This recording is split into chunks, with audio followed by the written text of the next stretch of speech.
and just like the relationship of publishers and kind of my experience. So when I started in the industry, I actually started at a major publisher, Sega, and publishers were really the big facilitators of most game development. So if you ever wanted to make a video game, it was all about working with the publisher, and the publisher would usually pay. There's several different relationships with a major publisher.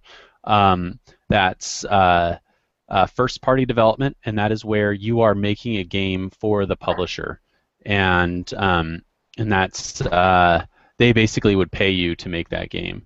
And then there is third party development, which actually you are working with another entity, and that's actually doing the publishing, and then the console manufacturer is working with them on it. What I want to talk about is like first party development, and there's a few different ways to kind of go about that. And these are more of like for traditional console games, and then I'll move into like how it's kind of evolved into mobile support. Um, so there's a couple different ways that you can make a game with using a publisher. You can do what's called work for hire. That's where a publisher basically they have a game idea, and they've done some market research, and they want to make a game that's like maybe it's about cars or something like that, and they will seek out developers to create that game for them, and they will pay them monthly or every milestone or however it ends up working out. But the developer gets paid for that. The other way it works is that the developer could come to the publisher with an idea and say, hey, we really want to make... am I talking too loudly? Sorry. Sorry. Could you Um, repeat it? Thank you. so yeah, so the developer can come to the publisher and pitch them a game, and then that could be a work for hire arrangement as well.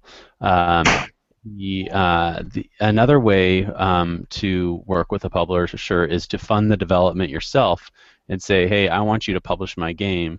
And in that case, the publisher doesn't necessarily pay you any money up front for your game during the development or even after the development of your game. What they do is they provide legal support, they provide marketing support, they provide customer service. For instance, if someone finds a bug in the game and they're very disappointed about it, they would call the publisher's customer service and complain. And this usually breaks down to a revenue sharing model where, and again, we're still talking about console and even PC development, where the publisher would work with the developer. They'd come up with a contract. They would sell your game that you make, and they would do a revenue split. And in some cases, that might be 50% for the developer and 50% split between the developer and the publisher, or it might be a 25-75 split, so the developer gets 25% of the net revenue and the publisher gets 75% of it. It really depends on on the language of the contract and the services that they're providing.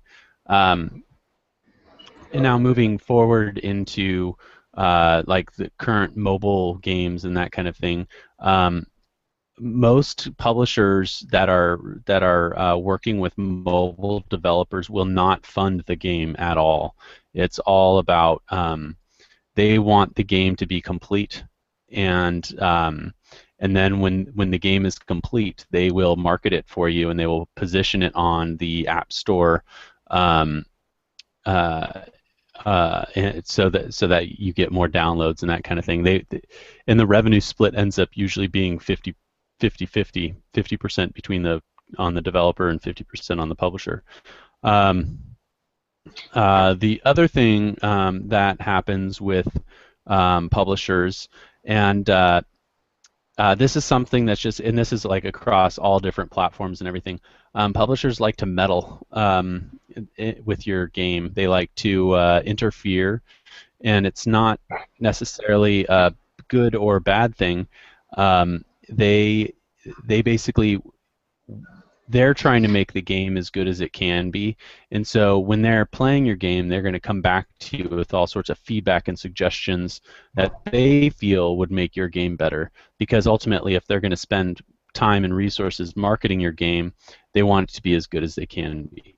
Now that said, sometimes their suggestions are good and sometimes their suggestions are bad, and it really depends on which publisher you're working with and also which producer at the publisher you're working with. Sometimes if there's new producers that don't have a lot of experience, they might not necessarily know when to not interfere and when to interfere. I'm a fan of experienced publishers with experienced producers because when they come to the table with suggestions, it's very well informed and very with the idea like, hey, I have a suggestion. I understand that it's by adding this suggestion into the game, it's going to take longer, but sometimes they just want to be heard out.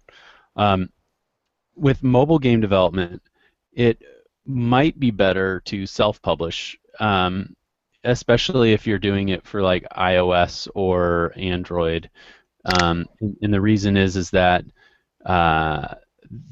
I don't believe 50%. I mean, it really depends on the publisher and the contract that you work out, and how much support they're going to be providing you. But based on Drive Me Bananas, the details that I heard about that, Luis's game, a 50% break between the developer and the publisher, I felt was really high for the amount of work that they were putting into. They were basically taking no risk at all, and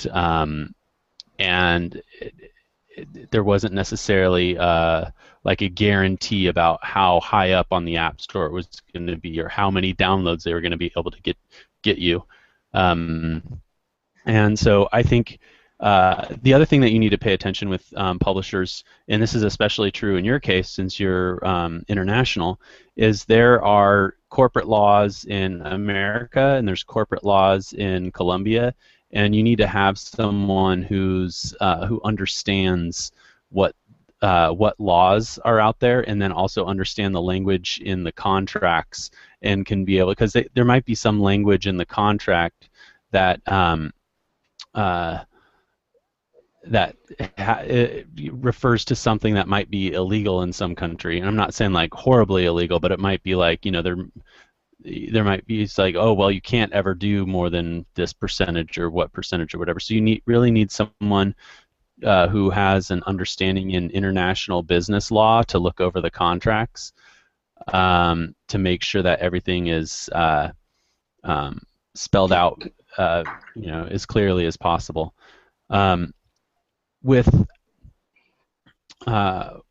Also, like, you guys got into game development probably because you enjoy making games, or you want to make games, and not necessarily, you don't want to necessarily be a businessman or a business person. But since games are a business, it's important to have somebody on your team, or have a relationship with an attorney or a lawyer who can kind of delve into some of these specifics. Like, when you think about having a company, you don't think about like payroll and health benefits and things like that. You just want to make cool games with fun people. And yes, we have the team. Yes, we have the people in the team that works on marketing, and also we have the lawyer who studies the contracts for cool. international business. So awesome. in our team, there are the people. Yeah. So go on. Cool. The other thing is that it's probably a good idea to, or at least you should look into doing self-publishing, and take on your own marketing and that kind of thing, rather than going with a major publisher. So that said about iPhone and Android development, or iOS development and Android development. Something that, like, on the flip side, you might have a publisher like Sony, and as Luis might tell you, I'm a huge Sony fanboy. I love Sony, and the reason is because They really truly appreciate the medium of games and the interaction. They're the ones who initially supported Parappa the Rapper, L.A. Noire. A lot of obscure. You look at some Japanese game, Eco, Shadow of the Colossus. You look at these games, and these games are very much about interaction, and they're not necessarily, like they're not always like big money makers. So they appreciate the medium from that point of view. They're not just about the numbers. And they also have a mobile device, the PlayStation Vita, that's gaining in popularity. Yep. I have one PlayStation Vita, and it's Cool. so cool. Yeah, me too. I actually won it at GDC, which was awesome. But it's there's a couple games that are just really awesome on the Vita. Sony is the type of company that they will support you, and they will market for you.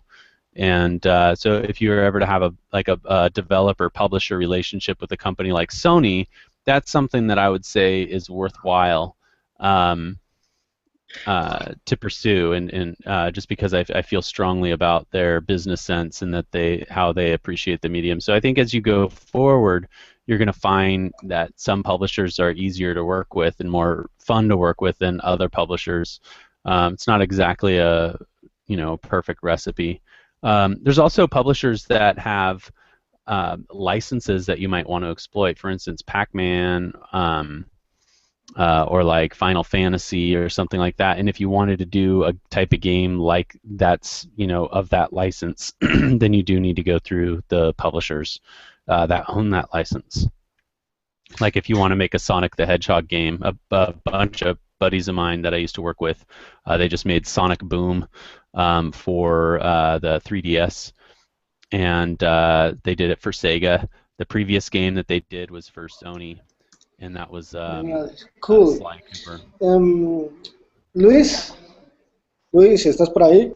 Luis. Quería preguntarle sobre los usos. Luis, ¿estás por ahí? Dime, sí. Quería preguntarle sobre, él nos está hablando de las licencias cambian dependiendo del país, ¿no? Digamos la licencia para Norteamérica, licencia para Europa, licencia para Asia. ¿En qué publisher? Eso depende del publisher, las licencias. Eso es lo que yo quiero preguntar, porque digamos hay derechos de autor y licencias a nivel internacional, ¿entendés? O sea, ejemplo, no vaya a ser que nosotros publiquemos nuestro juego en China y nos salgan 100 clones, ¿entendés? O sea, algo así que proteger los derechos de creación de nuestro juego. Oh yeah. So Charlie, what he's asking is about licenses per territory. So if you sign with Sony or with a big publisher, if they will license per territory or the license will be global. Mostly about to avoid piracy. So yeah. That would be spelled out in the contract. So if you're let's say you're making they're publishing your game, you could suggest global. It's really going to be kind of up to you the developer and the publisher. No te escucho. I can hear you. Hello? I can't hear you. Hello. Hello? Can you repeat it? Can you hear me? Hello? Yeah, can you hear me now? Yes. Luis? Yes, we can. Can you hear me? You can hear me okay? I can hear you. I can hear you. Okay. So it's something that you have to work out with the publisher. Qué pena, Henry. ¿Me haces un favor? ¿Me puedes llamar a mí, por favor?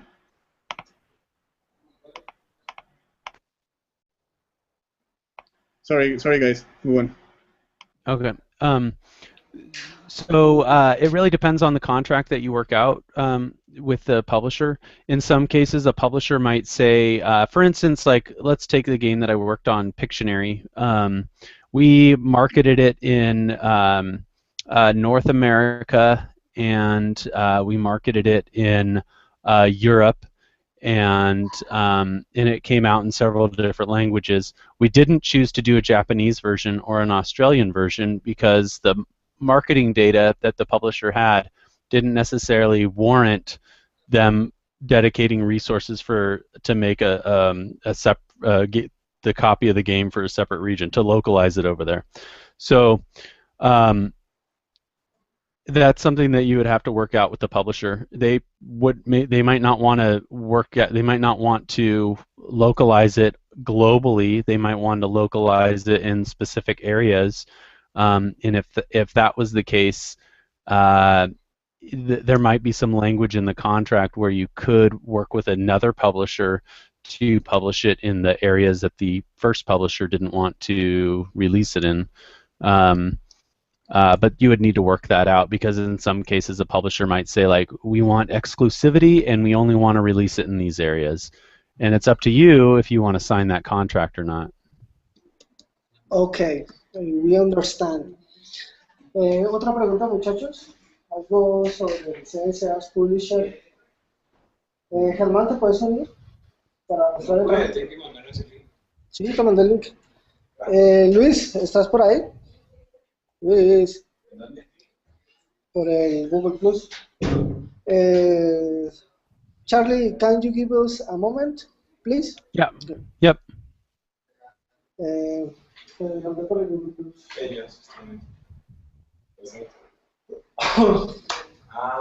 Sí, de acá no hay. ¿Dónde estamos?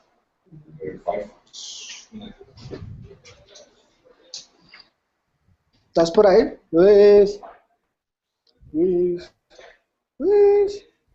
Andrés, escríbeme la pregunta.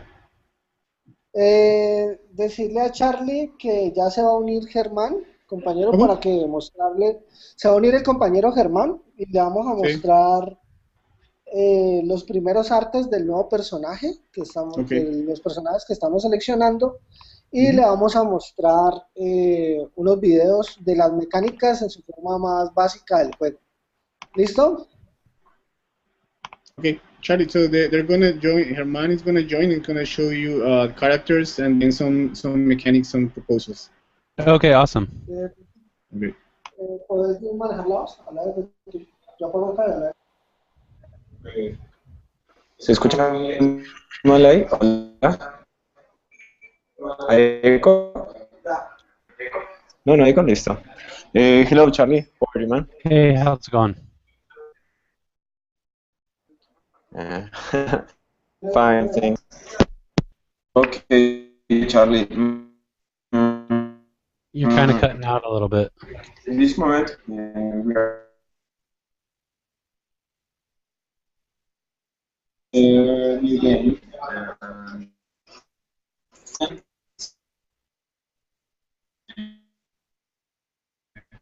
Hey, Luis, can you hear them okay? Yes. Okay, he was like really cutting out for me. Dale, Germán. Hola, Luis. ¿La pantalla? No.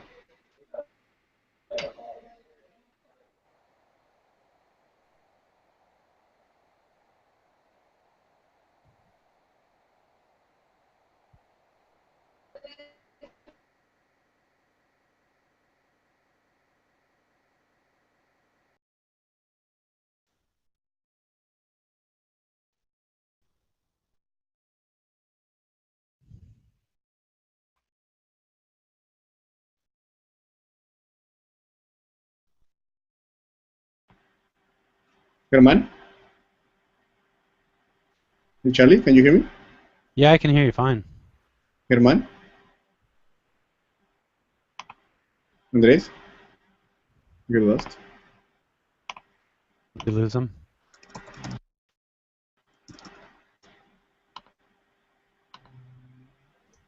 Sorry, we have some internet issues. That's all right. Give us a moment, please. Okay. Entonces,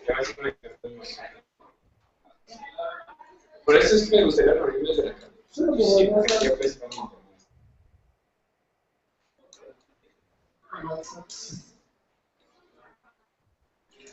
¿Por qué no te conectas?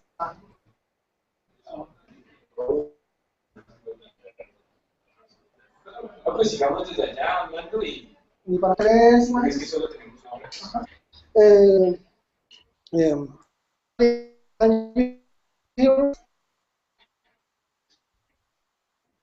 I can hear you. Can you hear us, Charlie. Charlie? Yeah, I hear you now. It's kind of cutting out a little bit.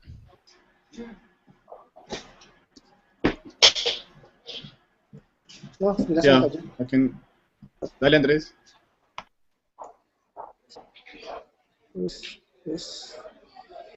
Mira, se cayó.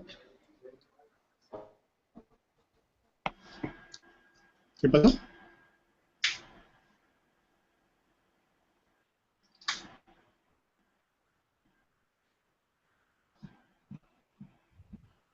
Luis, are you able to hear them okay, or does it cut out for you too? It's cutting out. Okay. Because I don't know if it's my connection or not, but if they're cutting out for you, then I don't think it's my connection. Because sometimes my internet bandwidth dies down up here, but it's been pretty good for a long time. So. Okay, yeah, I can hear you. Okay, I think it was Herman's connection. Andrés, ¿estás ahí? Okay. Yeah, he just dropped out of the call. Are Andres and Herman in the same location? Not sure.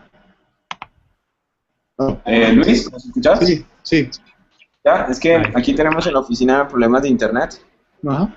Internet problems, so this is gonna be hard to share or try to share the window.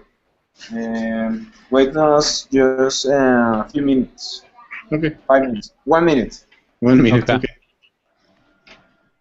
Yeah, they're trying to see if they want to share screen. Yeah, we got the development PS Vita the other day. Oh, awesome. Yeah, Yeah, you were Ahí pueden telling me. All right. Can you Vale, wait Andrés. my window? I can see it. Can you see it, Charlie? Yeah, I saw it pop up and then it went down again. There it is. Oh, yeah. Now I see me on his window. Okay. Oh, that's right, because it's whoever's talking. That's right. That's right. I forget. So Okay. we have the main character. This is a very fast exploration for a character like the type of adventure, recollections. I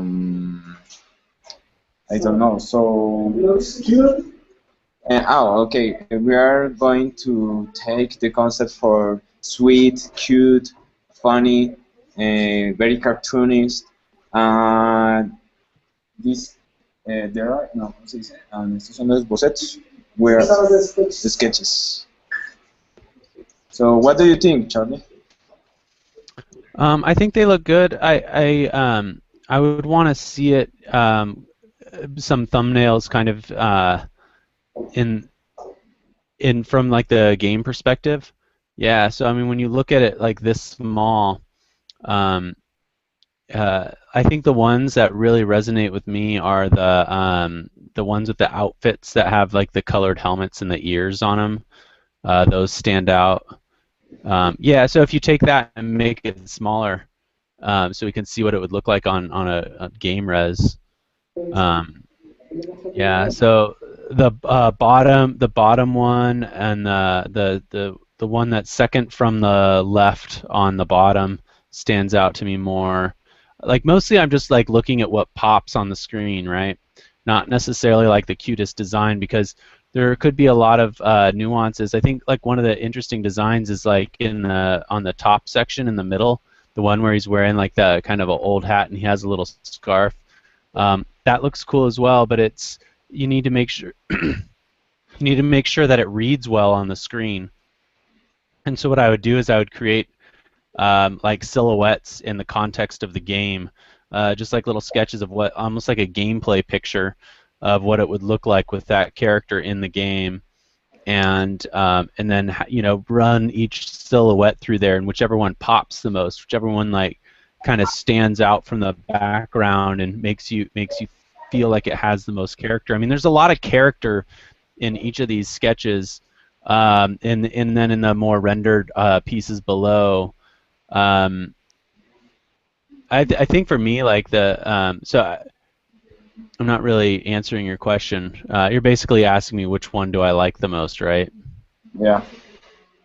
Yeah. So I mean, I like the bottom one, the But, bottom section. but It that seems like the we have character's like more well refined. I mean, obviously, I like the sketches too.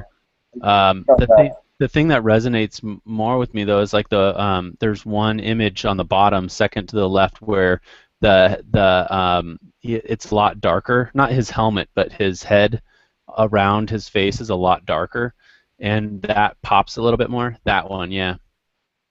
And so like if you shrink that image down and look at it, which thing pops to you? Which thing comes off the screen and speaks to you? And to me, it's that guy. He's got a really big, exaggerated head.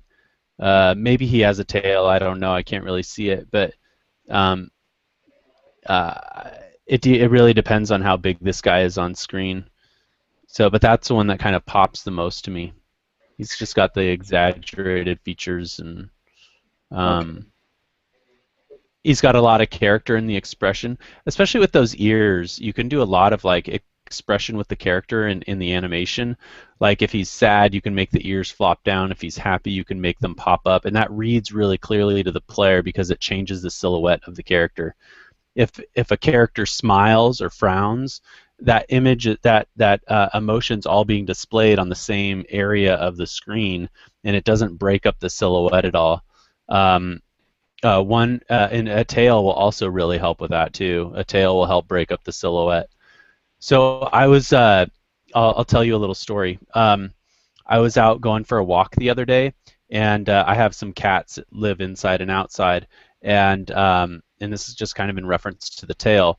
And my cat was probably, I don't know, maybe 100 or 200 meter, like 100, 150 meters away from me, Okay. and I knew that it was my cat, but I was so far away, and cats don't really see that well. They go off smell. That's how they really identify things. And so he was using his tail to make his expressions. Like first, his tail was straight up in the air like that, and then I made a little noise that he recognized, and then it kind of went to a question mark, and then he saw that it was me, and the tail went down, and he started running towards me. So it was really a cool way. And I started thinking, like, I'm like, oh my God, that's how cats communicate at long distances. It's all through the body language of their tail. And so I think the same could be true for this character, because I've seen there's a couple little images where he has the tail. You can express that emotion and that the state of the character through that silhouette.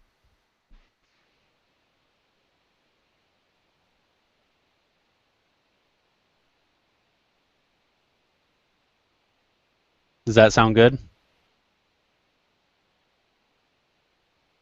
¿Escucharon? Germán? Uh, we have three types of gaming. For the mechanics, um, for the exploration, or no, for the and these ones are first one. The first one is Can you get it there?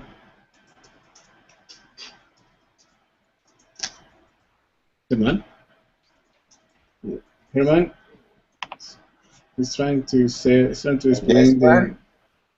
The Germán, ¿Sí? ¿Te escucho? ¿Qué Germán, pasó? Germán, okay. Ya sé. I see. Okay. I see. Muy bueno. Mi... Dale, sigue.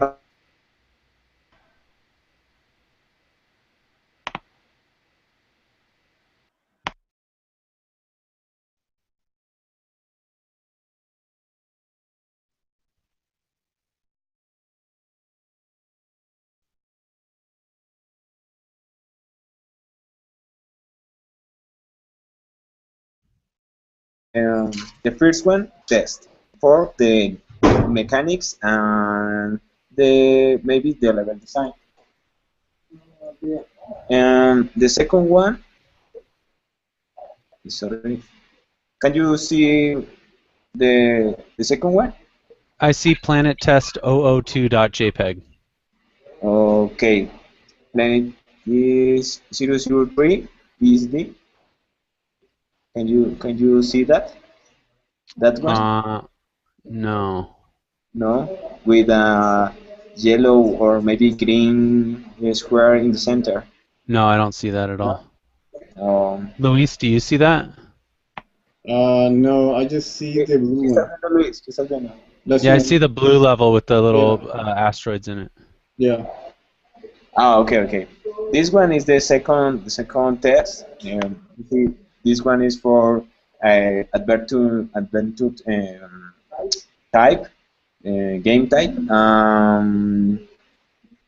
We made three versions, three validations. No, four validations for the game testers, for all us to know who or what mechanic is the best. And the three one are this one. No, sorry, this one. Can you see my window now? I'm still looking at the Planet Test. Okay. Planet Test 004. Can you see that? No, I see Planet Test 002. Oh, 002. Descomparte y vuelve a compartir. Alright, hold on. Just share again. Should be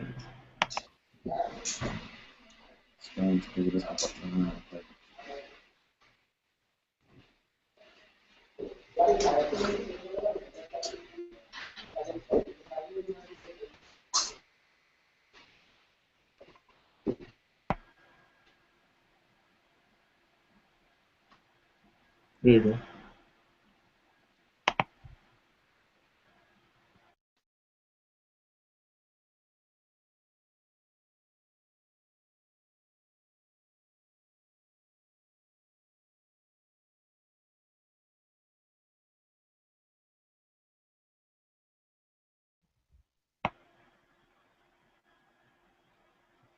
Luis, should I be seeing something now?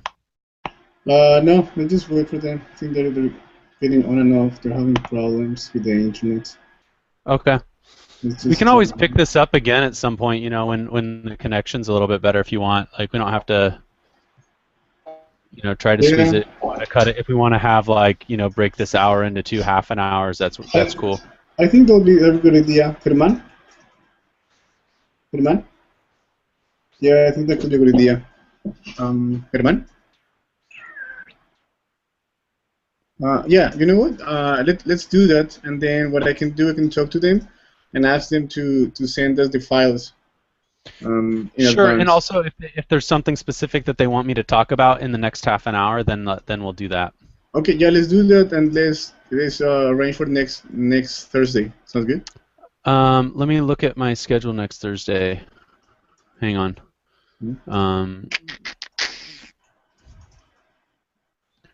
All right, I have like all these calendars that I have to check now. I have to check my wife's calendar. I have to check my calendar. I have to check my work calendar.